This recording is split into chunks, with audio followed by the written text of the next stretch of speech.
쌓아가는 이야기를 통하여 여러분들과 자주 만나려고 했었건만 그동안 학교 출강도 있고 몸도 좀 아파서 여러분들을 못 만났어요. 제보를 좀 해주세요. 좋은 소식 있으면 알려주세요 했는데 그런 소식은 없었고 대신 좋은 사진들을 주셔서 제가 많이 도움을 받습니다. 여러분들과 함께 앞으로도 좋은 소식 나누었으면 좋겠고요. 오늘은 아주 감동적인 이야기로 여러분과 함께 하려 합니다. 함께 좋은 이야기 속으로 들어가 볼까요? 지인에게서 톡으로 보내온 글인데요. 저는 그만 이 글을 읽다가 울고 말았어요. 다음에 한 번 더 읽고 두 번째 울었는데요. 오늘은 울지 않고 여러분에게 차분히 이야기를 전해드렸으면 합니다. 내가 12살이 되던 이른 봄, 엄마는 나와 오빠를 남기고 하늘나라로 떠나셨다. 당시 중학생인 오빠와 초등학교 5학년인 나를 아빠에게 부탁한다며 눈물 짓던 마지막 길. 남겨진 건 엄마에 대한 추억과 사진 한 장. 엄마는 사진 속에서 늘 같은 표정으로 웃고 있었다. 아빠는 그렇게 엄마의 목까지 채워가며 우리 남매를 길러야만 했다. 그게 힘겨워서였을까? 중학생이 되던 해 여름, 아빠는 새엄마를 집으로 데려왔다. 엄마라고 부르라는 아빠의 말씀을 우리 남매는 따르지 않았다. 결국 생전 처음 겪어보는 아빠의 매타작이 시작되었고 오빠는 어색하게 엄마라고 겨우 목소리를 냈지만 난 끝까지 엄마라고 부르지 않았다. 아니, 부를 수 없었다. 왠지 엄마라고 부르는 순간 돌아가신 진짜 엄마는 영영 우리들 곁을 떠나버릴 것 같았기 때문에. 종아리가 회초리 자국으로 피멍이 들수록 난 입을 앙다물었다. 새엄마의 말림으로 인해 매타작은 끝났지만 가슴에 어느새 새엄마에 대한 적개심이 싹트기 시작했다. 그렇게 며칠이 지나고 새엄마를 더 미워하게 되는 결정적인 일이 벌어졌다.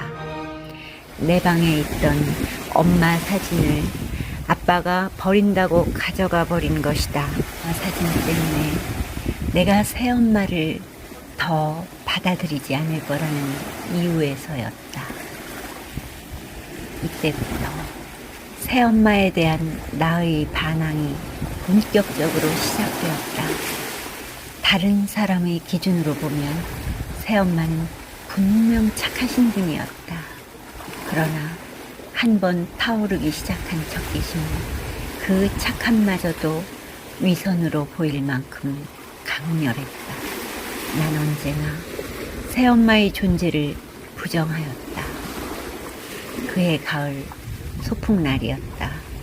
학교 근처 계곡으로 소풍을 갔지만 도시락을 싸가지 않았다.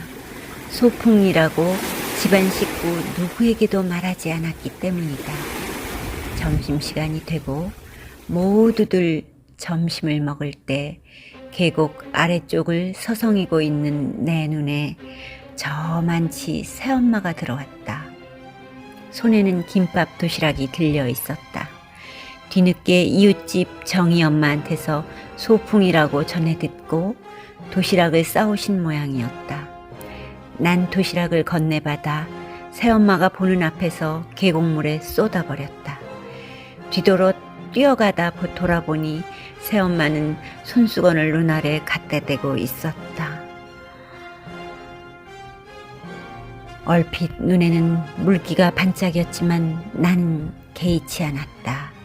그렇게 증오와 미움 속에 중학 시절을 보내고 3학년이 거의 끝나갈 무렵 고입 진학 상담을 해야 했다. 아빠와 새엄마는 담임 선생님 말씀대로 가까운 인근의 인문고 진학을 원하셨지만 난 산업체학교를 고집하였다. 새엄마가 원하는 대로 하기 싫었고 하루라도 빨리 집을 떠나고 싶은 마음에서였다. 집을 떠나면 다시는 돌아오지 않으리라 다짐했다. 결국 내 고집대로 산업체학교에 원서를 냈고 12월이 끝나갈 무렵 경기도에 있는 그 산업체 학교에 취업을 나가기로 결정되었다. 드디어 그날이 오고 가방을 꾸리는데 새엄마가 울고 있었다. 그럼에도 불구하고 다시 한번 정말 다시는 집에 돌아오지 않으리라 마음속으로 결심했다. 경기도에 도착해서도 보름이 넘도록 집에 연락 한번 하지 않았다. 산업체 공장 생활은 그렇게 시작되었고 낯설미 조금씩 익숙해져 갈 무렵 옷가방을 정리하는데 트렁크 가방 맨 아래 검은 비닐봉투가 눈에 들어왔다. 분명 누군가 가방 속에 넣어놓은 비닐봉투. 봉투 속에는 양말과 속옷 2벌 그리고 핑크빛 내복 1벌이 들어있었다. 편지도 있었다. 가지런한 글씨체 새엄마였다. 2번을 접은 편지지 안에는 놀랍게도 아빠가 가져간 엄마 사진이 들어있었다.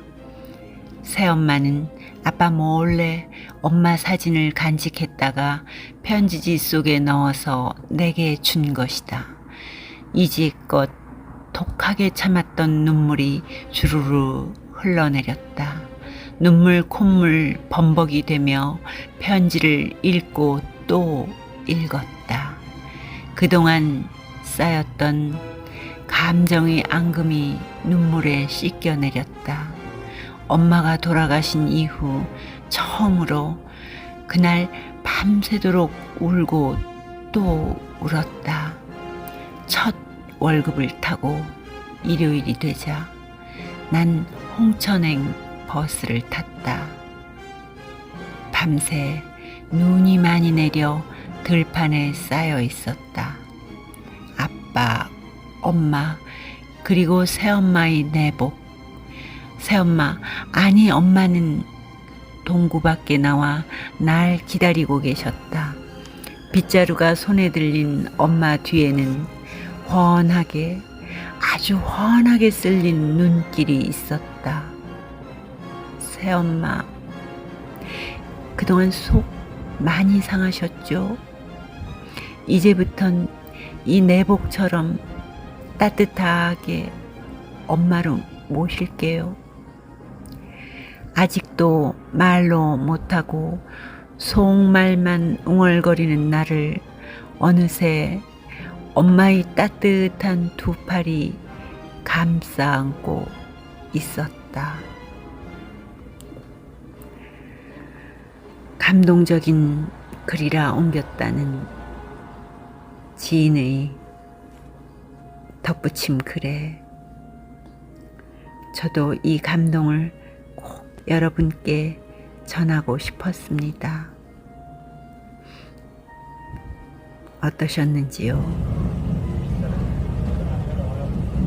저는 왜 이런 글이 마주대해지면 눈물이 나오는지 모르겠습니다.